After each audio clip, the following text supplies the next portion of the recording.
Rusty Quill presents. Welcome to Ain't Slayed Nobody. This is an actual play podcast intended for adults, and may contain material that some people find disturbing. Please see the episode notes for content warnings, and listen with care.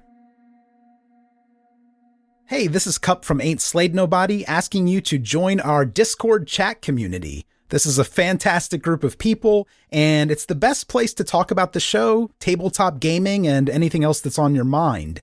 This is where we prefer to interact with fans. So head over to slade.me/discord and discuss the episode that you're listening to now. That's slade.me/discord. I'll see you there.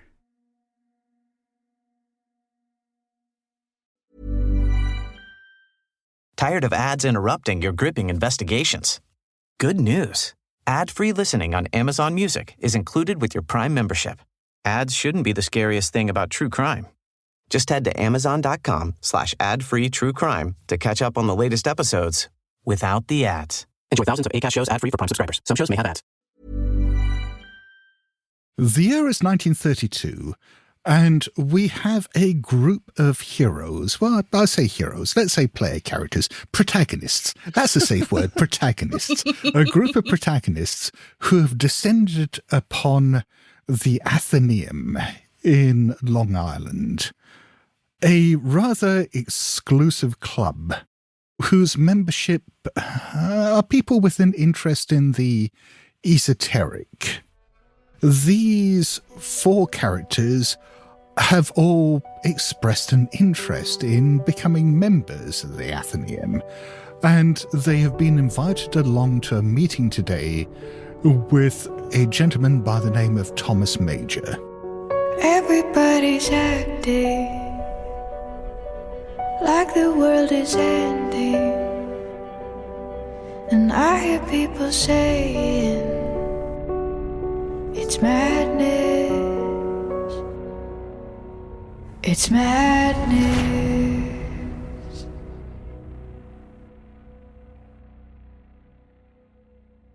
So the four of you have arrived one by one, maybe, at this country estate just outside Riverhead in Long Island. It's located in some pine woodland on its own grounds, and it's got an air of tranquility to it. You have been instructed to wait in, well, a waiting room, not too far away from the main entrance. And this, I think, gives us a good opportunity to introduce your characters to the audience and potentially to each other. Rina, why don't you introduce Vicki? So I'm playing Vicki the Viper Carter. Oh, Jesus. You see a fairly tall, about 5'11" woman dressed in black, very well tailored, fits exquisitely well, but it doesn't stand out necessarily in a crowd. She's got long dark hair and piercing dark eyes. You kind of feel uncomfortable if you make eye contact with her for too long. And when you do make eye contact with her for too long, she seems to enjoy it. And just sort of sitting in a corner, back to a wall, watching everyone, wearing a silver snake ring wrapped around one finger, and looking very much like she's sizing everyone up. You called us the protagonists, right? Oh, are we about to get a bit of bitterness from you here, Cupp? Because I am here for the bitterness. Mm-hmm. So, Cupp, tell us all about Artie.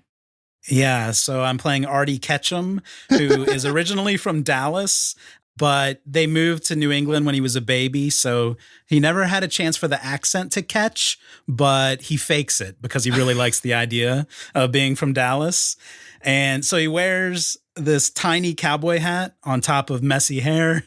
He's got well-worn leather boots, and he wears a tailored suit, almost like an urban cowboy type. He's a journalist locally, so he carries a notepad and a huge box camera that I'm imagining he straps around his neck. And he is haunted by his past mentor, Brad, who was a bit of a superhero private investigator. So he's got some kind of lingering guilt. He's always dealing with that. He's got wild, staring eyes. And he's got a strong urge to fly. Oh my God. And he's got nowhere to fly to. Oh, for fuck's sake. I haven't even done the accent yet. Wait, does Artie Ketchum want to be the very best? He does. He wants to be the hero. Like no one ever was? Yeah. Yes. Someone's about to die in character intros. Before the accent gets out. Just a stiletto suddenly finds itself in your throat. Amazing. You don't even need to roll for that, reader. Fantastic. And it's point blank. Zach, do you want to try to bring us back onto an even keel, or do you want to steer us harder towards the rocks? Diamond the Doozy is a lady of strong conviction and strong, not so much moral fiber as so much good looks. She has wheeled in a bit of a contraption into the side of the room that is on like actual wheels, like basically like came in like a substitute teacher in elementary school ready to put on Magic School Bus for the class. But instead of a TV on top, there's a big wooden wheel that has like spirals going in through the outside and then all the way out. And you can see that there are like tons of stab marks into this wooden board after time and time and time of throwing knives, which you see Diamond is flicking around and around one of her fingers, just twirling a knife. And you see a set of throwing knives on her hip. She has like very perfectly done hair with the finger waves parted down the middle, with her face being, what's it called, the outside of a picture, the frame. It's framing her face lovely, with the black hair sort of crawling out along her shoulders like tentacles, with Oh no. thick clay earrings on either side. And she's wearing a big like rad coat with fur lapels on either side.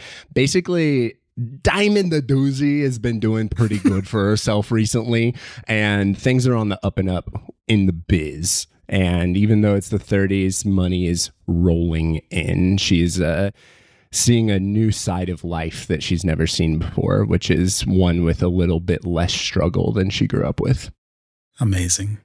In front of this contraption that she's pushing, you see a man, think Johnny Bravo, but with black hair. But this man is almost like, before there were Elvis impersonators, there was Elvis. And this man would be like a handsome Elvis, you know, an even more handsome Elvis. He's wearing a very well-fitted purple and orange pinstripe suit. He has a giant gold wristwatch on. He has a like jeweled golden ring on every finger, including his thumbs. He's wearing like Johnny Depp bracelets. Yeah. He's kind of clearing the way in front of this contraption, and every single person that he sees, he like shakes their hand and he's like, "Hey, thanks. Nice to meet you." 3 years before Elvis was even born. We established Elvis stole a lot of his material. Vicki is watching everyone and calculating just how much cover they're going to be useful as, considering how loud and drawing attention to themselves they are. Hey, Luke, what was your character's name, or is that like a reveal? No, this is Dr. in like quotations. Yes. Dr. Ira Clevenger. You were each met at the door by this steward in livery dress. He's a tall, angular man, perhaps slightly too angular, balding, with a very thin-faced, deep sunken eyes, and a smile that just seems a little too wide for his face. And he's ushered each of you in and said, "You will wait here until Mr. Major is ready for you." Do not disturb any of the guests or the residents here. Do you have any rolling papers or any of the like? He looks at you, thinks for a moment and says, no, and then turns and walks off. Oh, I'll go fuck myself. I imagine there'll be a lot of that going on. If you don't want to go fuck yourself, you can have some of these papers I got here. Oh, much obliged. Thank you. Yeah, well, we wouldn't want you fucking yourself in front of everybody first things first. Not yet, anyway. Yeah, we got a show to put on. We can't have the final act happen now. Oh, you already got a sidekick then, miss? Sidekick? He was going to shake your hand and now he doesn't. All right. Artie's going to turn away and start jotting notes in this little notebook he carries. Fascinating. Just drawing on a cigarette with one of those fancy cigarette holders. Artie goes to tip his cap to Vicki, but it's already like jauntily to one side. So it just falls off. Just a hat wobble. He drops all the rolling papers. Oh, shit. So y'all are here to see whatever that guy's name was, too? Yeah, it's Thomas Major up there. Yeah. We came to impress him. It might help you if you remembered the name before we go in, whoever you are. Well, I thought maybe this guy needs a sidekick. I don't know. You keep using that word. Sorry about that, miss. I'm from Dallas, and a lot of people call me the Dallas Sidekick. It's a little nickname I picked up. Maybe you've heard of Brad Stevens. He was my mentor. Go through a Rolodex in my brain of people I've killed recently just to make sure Brad's not on there. Can we roll for that? I don't think we have to. You absolutely killed him. Amazing. You just see a slight eyebrow raise and a, no, not familiar at all. Sorry. Oh, that's okay. It's nice to meet you. Rina, does Vicki have like a calling card of like the ways in which she knocks out her list? Oh, she usually stabs people. Classic. Through the throat, yes. Yeah, so Diamond overhears that and is like, wait, hold on. Dozy. I'm a dozy. Diamond the dozy.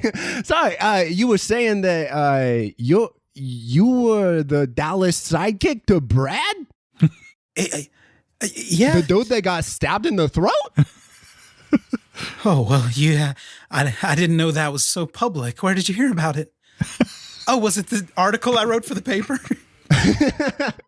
Yeah, it must have made news around faster than you went, from show to show, city to city, town to town. The Dr. Ira and I are going to putting on these incredible shows. We're hearing word about, people getting stabbed in the throat. There's lots of neck stabbings everywhere we go. How terrible. Are you a traveling person? There's some new phrase I heard, like serial killer or something like that. Yeah, well, anyway, it was the craziest thing because Brad, we had this motorboat accident, and I thought he got killed on the rocks there, or maybe got caught up in the propeller. But they got him out of there, or I helped, and then he was in the hospital bed, just kind of recovering, and I don't know, someone stabbed him through the throat, right in the bed. One of the most dangerous places on Earth. So many people die in motorboating accidents. I thought she was going to say hospital beds, which is probably true. It's like a 50-50 split. Two things I never do. Go to the lake or go to the hospital. Do you all think, and let me know if I'm speaking out of turn here, but do you think we should maybe like form a club or a posse or some kind of group so that when we meet with majors, we can make a good impression, like we are a unit? Do you see what I'm saying? Hey, we could use them in the act. Yeah, what sort of entertainments and baubles can you guys do for us in our show, our traveling show, Diamond and the Doctor? Are either of you good at getting strapped to a spinning object? Have you done that before?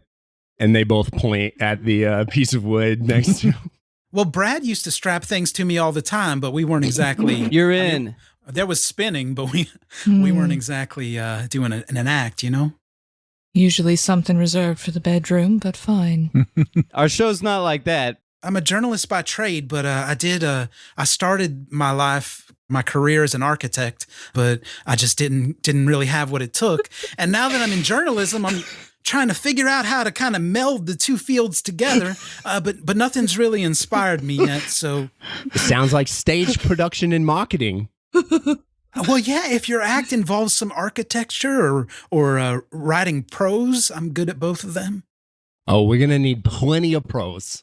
Also, you sound like a perfect candidate for, I can help you figure out what you need to do, because, I got a little bit of magic in me. Dr. Ira's going to take you under his wing. Oh, good. You're like a soothsayer or something? Well, we don't only just strap people to this spinning object here. We also strap into their minds. Yeah, I can get up in there. I can reveal the secrets that you need to know for money. Yeah, no, I got money. Brad left me everything. What about you, miss? What's your trade? Oh, I just go here and there, see interesting people, take interesting things. You sound perfect. She looks and sounds like danger's her job.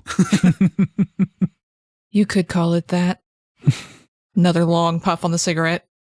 Well, that's perfectly wonderful. As you drag on it, Diamond is like nudging the other two. You remember, we've actually had a couple of rowdy patrons in the last couple of shows. And, when my whole focus is on, and she starts rubbing the earrings. And she's like, when my whole focus is on becoming one with the natural world, I can't quite focus on security as well. So, in my own mind, I'm evaluating if the earrings are worth being the thing I take when I kill her. Artie sidles up to that box that they've wheeled in and kind of whispers to Diamond, "Hey, if anything ever happens to your sidekick here, you look me up, okay?" Do you have a card or anything? Yeah, it just says Artie Ketchum, loyalist sidekick from Dallas. Oh, you're a loyalist. No, loyalist, EST. The doctor is glaring at you.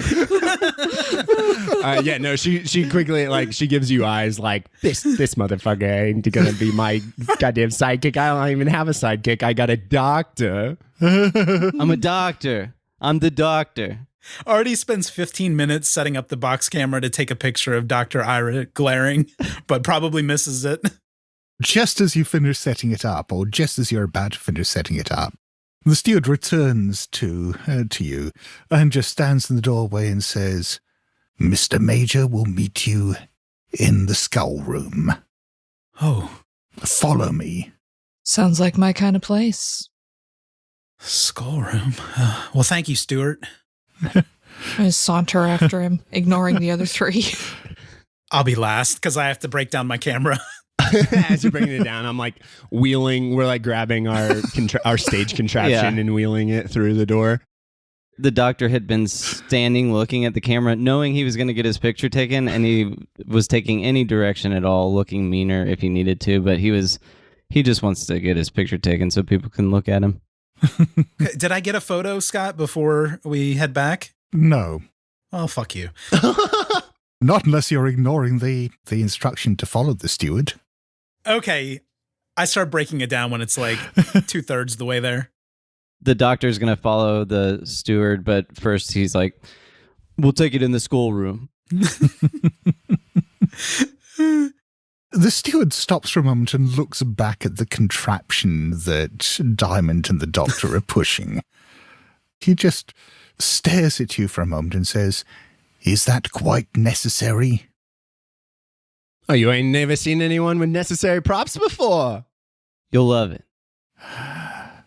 Props, he says, and then carries on walking. Great. It's kind of almost like a character in the show, too. It's like a person almost. So he leads you through the corridors. There are some shut doors where you can hear sounds happening behind them. There are a few open doors where you can see. One, for example, seems to lead through to what looks like quite a good library. But he leads you on a bit further to this fairly unassuming-looking room that, when you look inside it, is just filled with shelves with skulls on them. Lots and lots and lots of skulls. There is a man standing there, holding one of the skulls, polishing it. The man is maybe about 6'4", fairly broadly built. He's got a very neat haircut with the sides almost shaved and wavy hair gelled back over his head. Very strong jaw. Maybe in his mid to late 30s. From the cut of his suit and so on, this is clearly someone who comes from money. And he looks up from the skull, and you can see as he does so, the skull's an unusual one. It's a bit too large. There's either a hole in it or a third eye socket in the centre of the forehead, and it's got something of a greenish tinge to it. He puts it back on the shelf as you come in, and you can see that a number of the other skulls here look very not human. Some of them are definitely animals. Some of them, yeah, you're not entirely sure. He turns around and smiles, gives you a beaming smile full of very neatly polished teeth, and says, you must be the petitioners. Is that right? Are you here to petition for the membership of the Athenaeum? I was expecting, I think, 4 of you today. Is that right? Well, I certainly am. I can't speak for these 3. Yeah, we are. Yeah, I mean, I could probably share an application with somebody else, but yes, sir.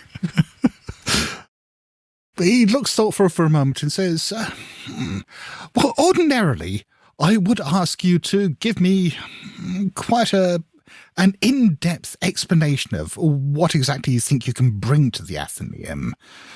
And don't get me wrong, that will be very, very important, but, well, there's something that's come up recently, and, well, we always like our new members to prove themselves, and I think in this case, if you can do a little task for us, then it will go a long way towards securing your membership.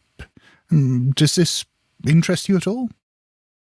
And you being our taskmaster? Yeah, of course it interests us. You mean together? I suppose you wouldn't all have to do it together, but if any of you think you have what it takes to put in an individual application and bypass all this, then I suppose we should talk, but I don't imagine that would go well for you. Very well. Sir, I've got to ask you about this room. The one we just went through, the library, were those Corinthian columns? I mean, that was like an architectural marvel. Oh, yes, Corinthian, I'm sure. Oh, God, this is beautiful. Though, if you ask me, I couldn't tell you a Corinthian from a Doric column, but it's all the same to me. Yeah, no, I get it. And are the rooms like designated by like numbers and letters? Because when I walked in here, the way you were holding that skull, I was like, what, is this room 2B? Or is it not 2B? Completely over Artie's head. More educated than I thought, at least. I'm here for 2 things, puns and throwing knives. The doctor is just laughing his ass off at that and like clapping. Meanwhile, after 15 minutes with Artie, Vicki is starting to wonder if Brad put the hit out on himself.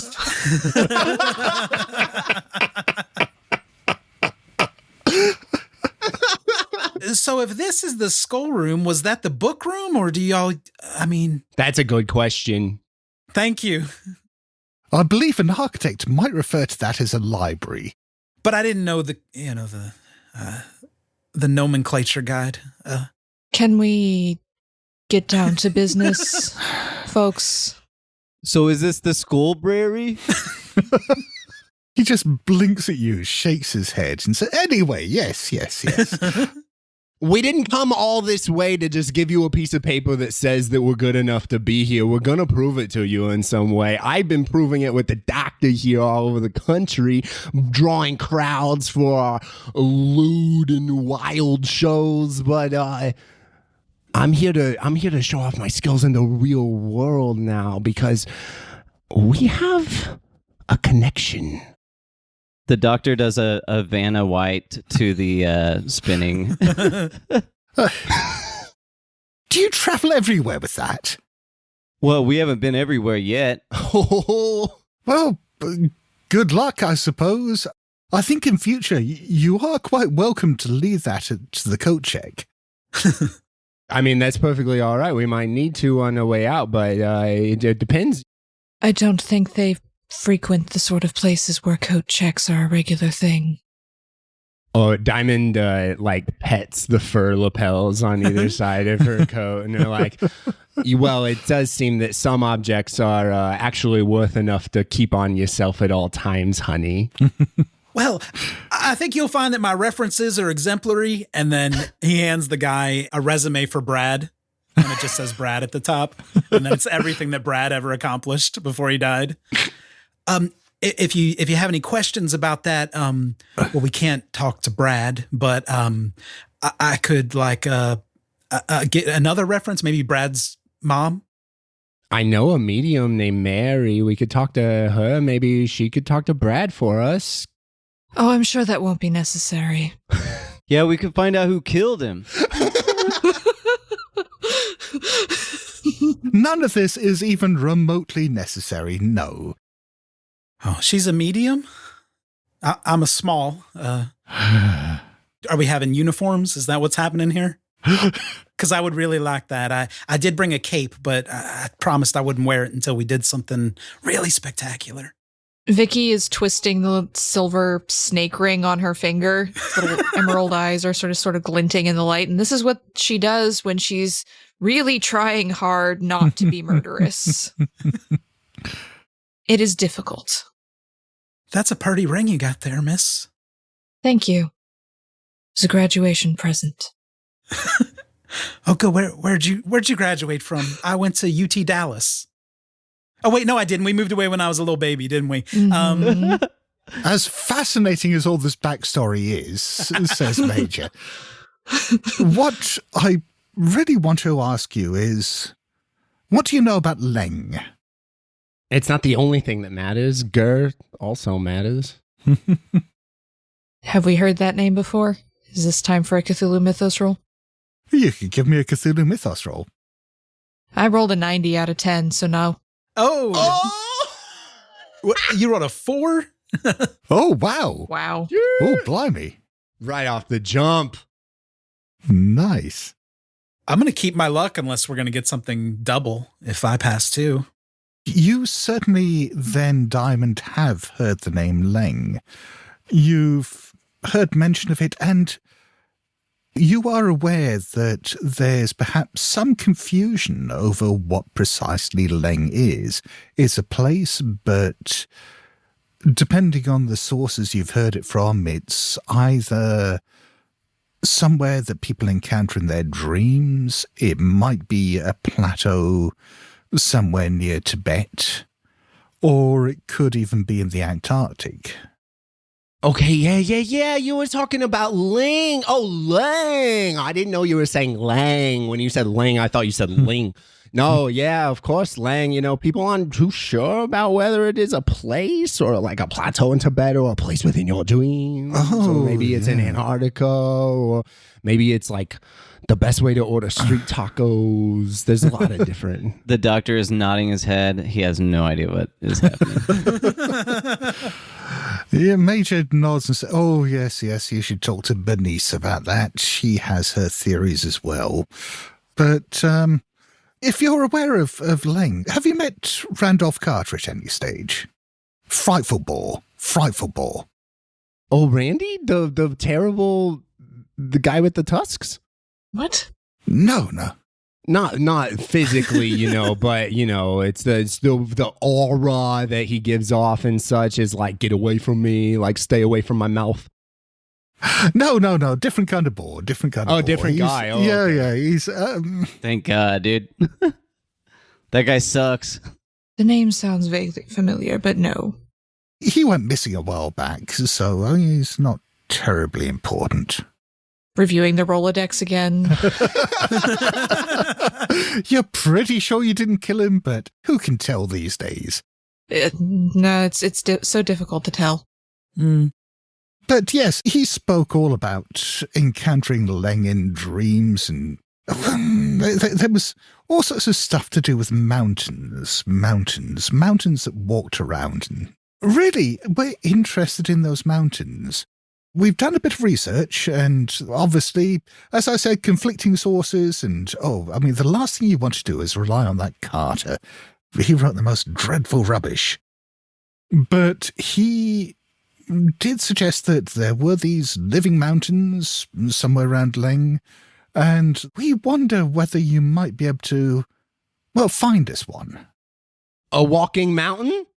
Yes, but you understand that if these things are living creatures, they must have young, or maybe they even lay eggs or something like that. If you can get a small one. Like a baby mountain. Exactly. How much money? Money? Oh, no, we're not talking about money. This is... Oh, yeah, we get in here, and that's how we make the money. Yeah, sorry. And once we're members of the Athenaeum, then we can really start rolling in it with all of our connections. Not Rolodexes. So you said this place, no one knows where it is, but we gotta go there and get a baby mountain? Exactly. I'm glad you've caught up here. What happened to your Elvis voice? It's not real. What would you call a sidekick to a baby mountain? Dead. I'm sorry, miss? Oh. Right. Good thing I'm not one of them. Hillboy. Hillbilly. A hillbilly. I like that. I think you have just changed Artie's character arc with one word. Yes, absolutely. All right, well, how do we get started? Do you have like a map? The best thing to do is talk to Bernice. She's much better read on these things than I am. Maybe she can point you in the right direction, or if not, she at least give you some interesting avenues to pursue. And if Bernice doesn't know, she looks at everyone straight in the eyes. We can pray. Oh, that won't help. I can tell you that much. Do you have any of Randolph's stuff? Like that I could hold on to and maybe think real hard? Yeah, like any of his hair. Or like a shoe? Or like a breath caught in the bottle. Or secret diary filled with all his secrets? We do have some letters from him. Oh, love letters. Or like some dynamite that he held on to, maybe? The doc is like, that could work. Letters Adol.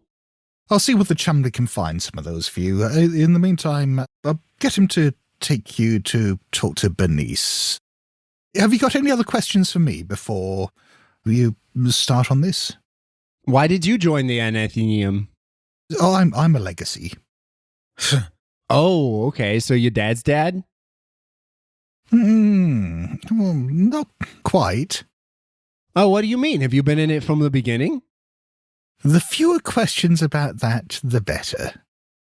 Interesting. Are you like crazy old? Like, do you look really like young for your age? Anyway, he says, ring your bell.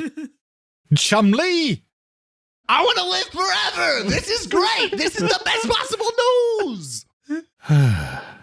The doc points at the skull with 3 eyes and is like, what's that? He looks at it, looks back at you, looks at it, looks back at you, and says, that is a skull. You asked if we had any questions. And boy, howdy do we got some more. What is it that makes you so convinced these walking mountains are real? Carter may, as I said, may be a bit of a dullard at times, or maybe I should be talking about him in the past tense. Though, admittedly, some of the members of the Athenaeum do claim to have encountered him in dreams recently, so who knows. But he was generally right about a lot of details, if he could get through his interminable prose. That's why I don't read very much. It's all interminable these days. Oh. Very well. Well, some news organizations are still doing good work. And if one were to bring back one of these, you would guarantee membership? I think it would at least go a long way towards securing it.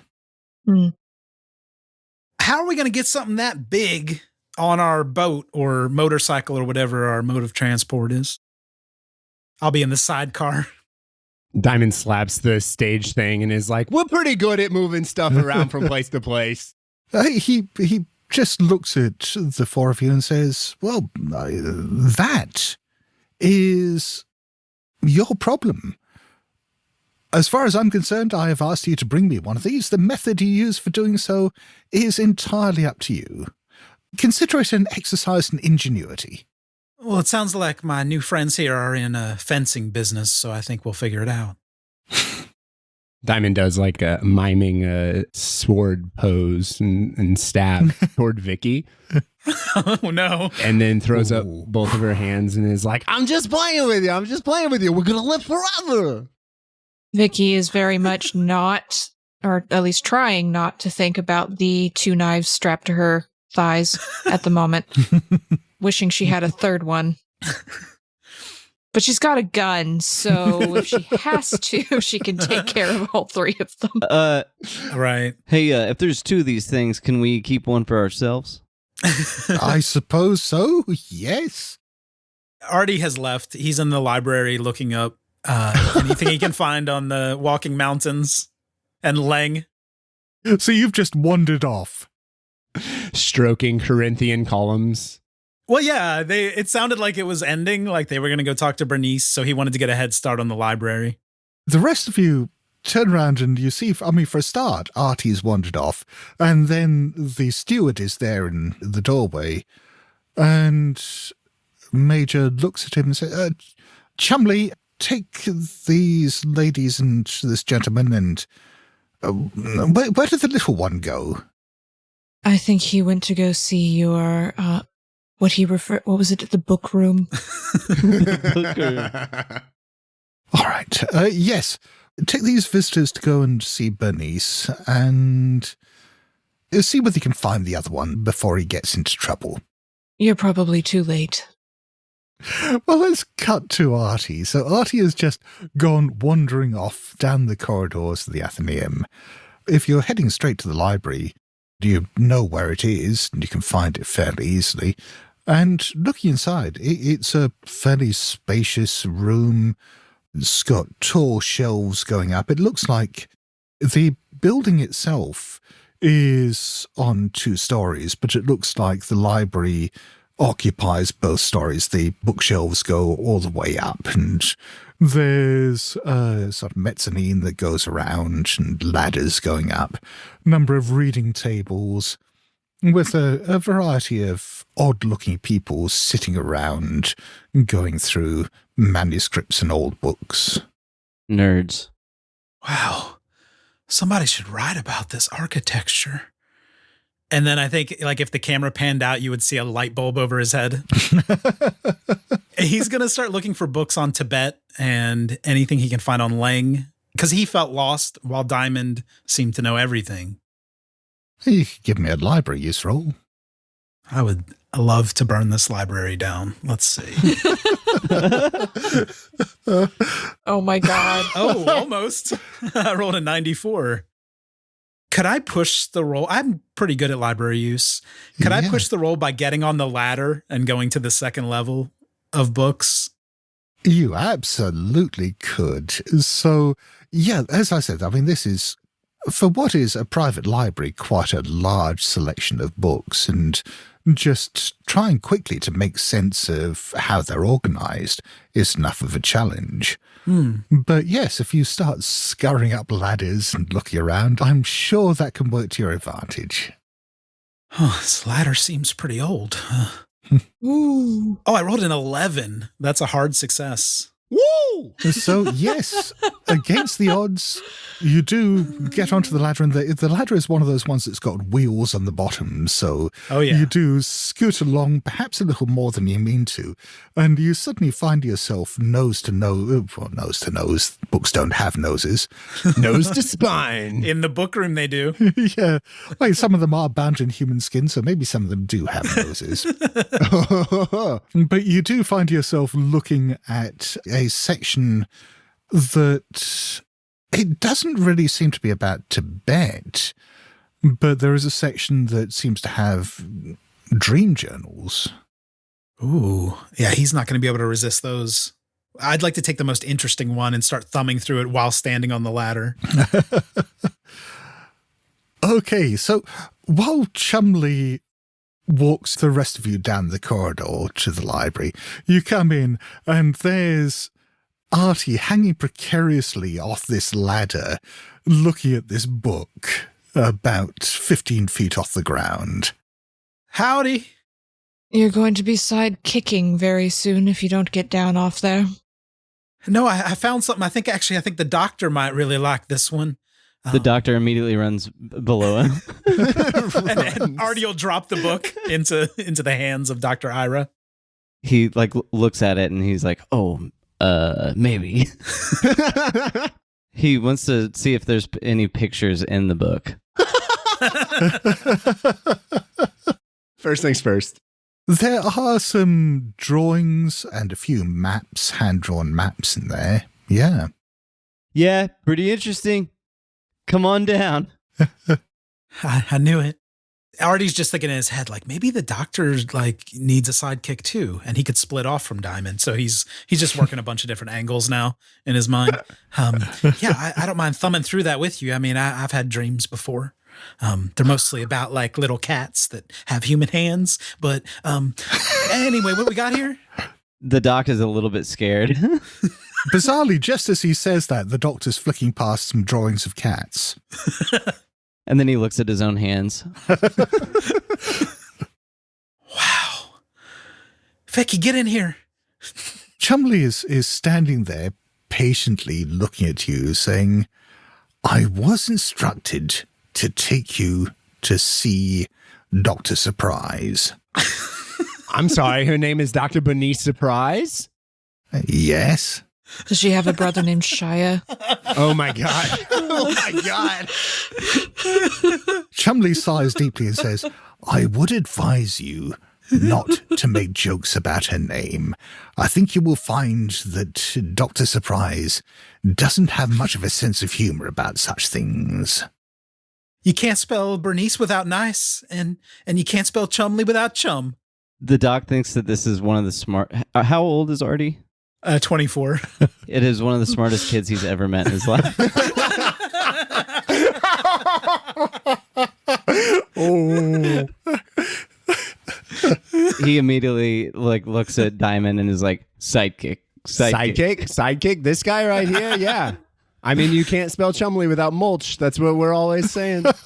He can read all the books that we're supposed to read and tell us what's in it. That's exactly right. Oh, I've always wanted to have a reader. And now the doc thinks he's cool. I think we have an appointment to keep. In my line of work, it doesn't do well to be late. Right.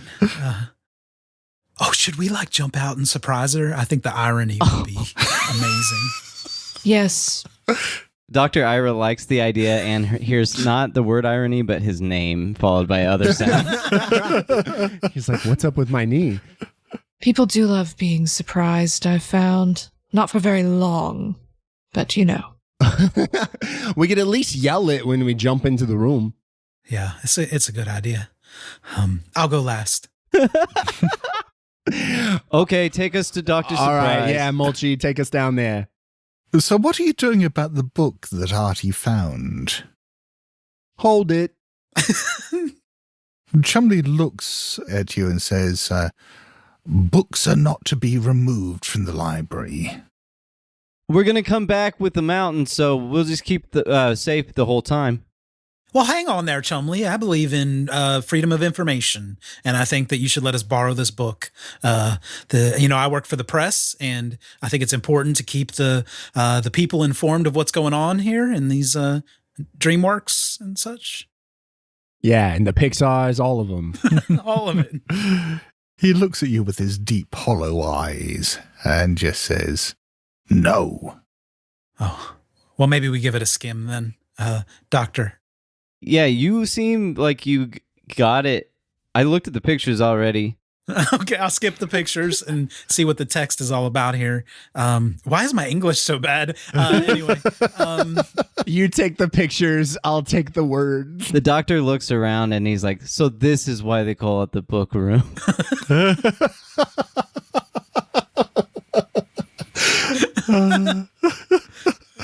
Amazing. If I could skim the book, Scott, I will.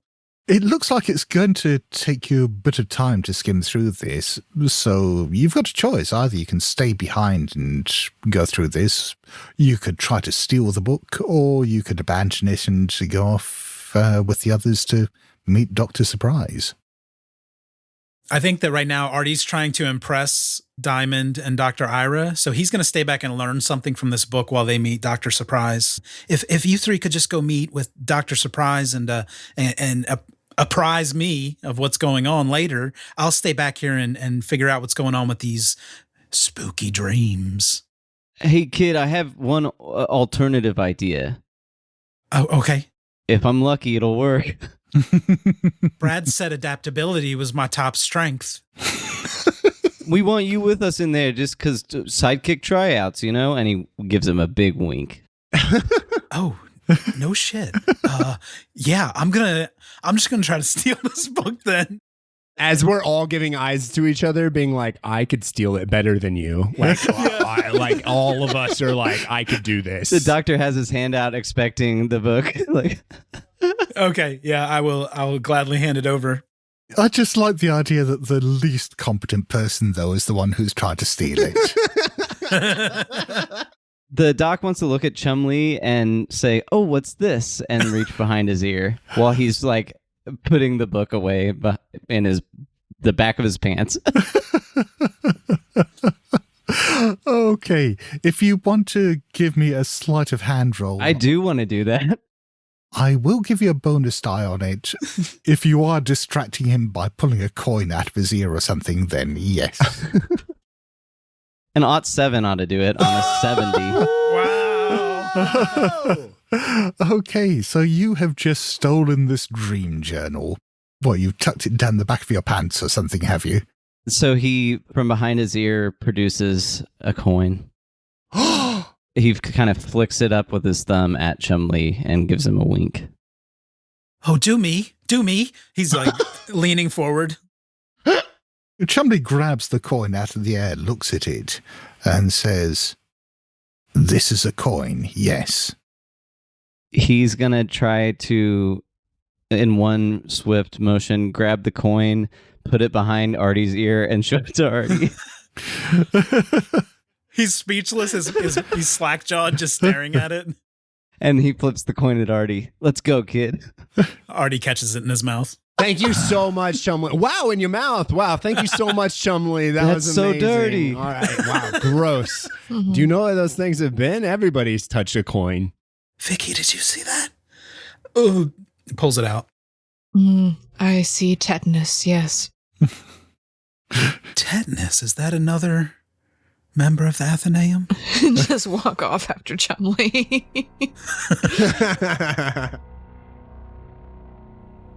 It's madness.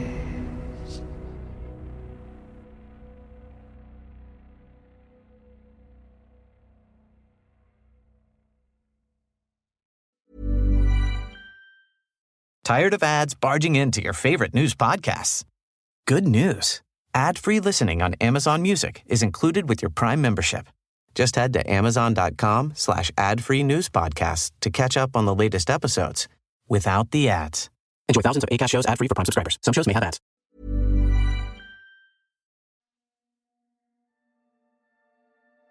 Thank you for listening to Ain't Slayed Nobody.